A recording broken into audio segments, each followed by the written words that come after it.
We are back at 8:08 with new details on secret jailhouse letters written by Casey Anthony, the young Florida mother accused of murdering her toddler, Kaylee. NBC's Michelle Kaczynski is in Orlando with more on this story. Michelle, good morning to you. Good morning, Meredith. When police started talking to Casey Anthony's fellow inmates here, two of them said she would tell them things like she would sometimes knock her daughter Kaylee out to put her to sleep. Now, her defense has said, hey, these are just jailhouse snitches in it for themselves. But one inmate saved letters from Casey. So what we're seeing is all Casey's own words, hundreds of pages of them. So why'd they move you? Because I was talking to Casey Anthony. Oh. They didn't want you talking to her, huh? Convicted drug trafficker and mother of two, Robin Adams, wasn't just talking to Casey Anthony. She was her best pen pal behind bars and kept these densely crafted windows into Casey's mind, her complex musings on her child she's accused of murdering. I've had to forgive what happened to my Kaylee, but I'm still angry. If it weren't for God, I would end whoever is responsible. In a lot of ways, I'm content by the fact that she will never have to have her heart broken or see the constant negativity that our society breeds, nor will she ever be abused or taken advantage of. Casey wholeheartedly embraces her new friend, calls her Cookie, sister. Let's make a deal, she writes. We get pregnant together. And they decide to start a traveling ministry one day in an RV. Casey expounds, the clock is ticking and the end of days is near. It's difficult enough trying to make sure that my brother and father are both saved. My mom is on the right path. Glory to God. And Casey tells about crying on seeing another missing child case on the news, Haley Cummings. I wish people could and would stop being so heartless and evil. Satan continues to tempt. But Robin tells police her feelings toward Casey started to change. And we see her start to wonder if she might be able to capitalize on her jailhouse pal. She writes to a friend, this is huge. I may be the only thing standing between her life in prison or her freedom. Do you think one day they'll be worth anything? Maybe a spot on The Today Show or Oprah. But the vast majority of Casey's streams, rivers of consciousness, are just life behind bars, trying to cope, about men who write her and call her hot, sexy. Gag me, she writes. Is this what celebrities have to deal with? But also frets over her various looks in court. I already fixed my hair in a smooth updo and a nice bun, lower than usual, and I'm boycotting my glasses. The sexy librarian look doesn't go well with navy blue scrubs. A shame. One of her partners in captivity told police, seeing herself on the news, hearing people talk about it, it was all fun and games to her. Exciting. Robin writes home, she's not really all together up there. I cry every single day for my children, and she's inviting me to Costa Rica.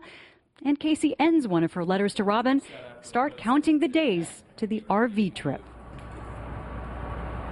And Robin Adams writes letters home, and we see her worried about her sentencing coming up, wondering if police might see any value in her friendship with Casey and if it might help her. But in fact, she never tries to do that. She never tells authorities about these letters. They, in fact, find out about them and come to her after she had already been sentenced to 10 years. Meredith? All right, Michelle Kaczynski, thank you very much. We're going to bring in criminal profiler Pat Brown. Pat, good morning to you.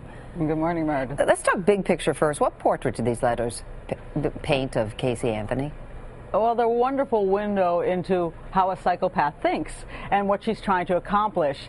She is, first of all, just enjoying herself. She's using this new friend of hers for her own fun and games, and she is also trying to rehabilitate herself in her own mind, justify that she didn't do anything wrong and that she's really a great person. That makes her feel good. And if these letters ever do get out, and I'm sure actually the defense wants them to, this will prove that she's a changed woman. After all, she's found God and she's concerned about everybody's well-being. And also she paints herself as a victim, and that's very important for going in front of the jury. If she can make them feel sorry for her, look what's happened to her in her life. She had a horrible life, and that's why she doesn't want her. Now, she's kind of happy her daughter doesn't have to go through it. She's been sexually abused by her brother and her father, and she's just been a miserable person, and now she's found God. Yeah, you talk about her, this indicating that she's trying to rehabilitate her image for herself or maybe for a jury or whomever, because there is a theory here that she wanted these letters to be out there.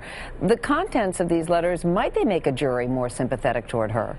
Absolutely. What happens a lot of times when women go to court is that they present themselves in such a way that the jury starts feeling sorry for them. We don't have that tendency with men. We just sort of go, yeah, we don't buy that. But with women, especially if they start going down the I'm going to Bible study route and I'm a changed person and I've been abused, they start thinking, you know, maybe she was just a disturbed girl. She's gone through so much. Maybe she didn't know what she was really doing, and she was confused and just kind of lost it. And we just can't, you know, like, give her the death penalty when obviously she's really not that bad a person. Yeah, let's talk about some of the specific comments that she writes about her daughter, Kaylee, including, she says, I've had to forgive what happened to my Kaylee, but I'm still angry. If it weren't for God, I would end whoever is responsible. She also writes in her letters, not a day goes by that I don't think about Kaylee and wish that I could have protected her better. I was a great mom. What are those comments that she wrote to her pen pal Robin say to you about the relationship between Casey and Kaylee? Well, that's the imagined relationship she wants to put forth now. Obviously, after her daughter went missing, she was out partying, so she wasn't all that concerned about her. Obviously, she knew what happened to her, but she wasn't that concerned, and she didn't put out that image before when she wasn't worried about people looking at her. But now she wants to say, I was a good mother, and I loved her every day of my life.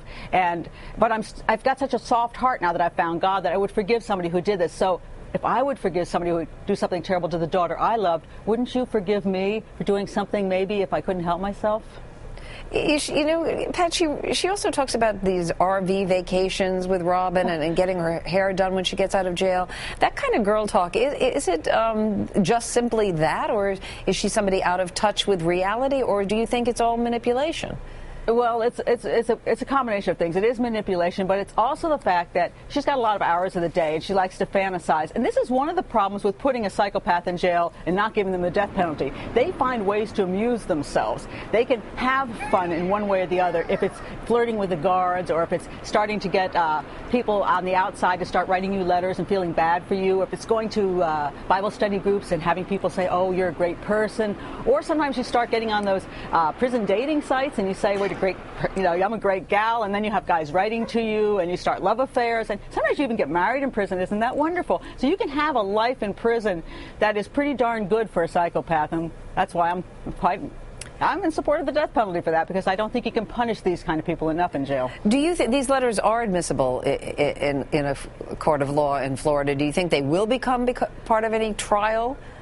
Oh, I certainly think the defense is going to try to use them, because I think they'll try to portray her as the abused child when she was growing up, and a person who has changed, and that she really probably, she says in one of her letters that she was just a young woman who was stressed out a lot, and she just tried to do what other young women would do, like go out and party and have a fun time.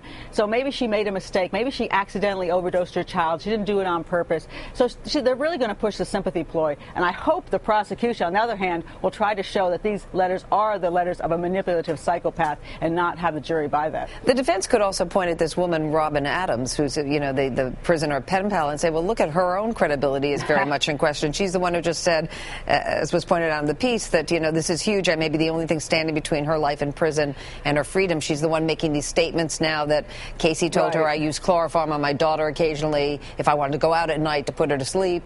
Yeah, well, that's kind of a problem, because this woman may have her own personality disorder and be manipulative as well. So I don't know that we can believe what she says. I don't think that Casey's stupid enough to tell her stuff like that. Or if she is, she just figures nobody's going to buy it from her either. So I think that's not going to work so well in court. All right, Pat Brown, thank you so much for your perspective this morning. Thanks, Meredith.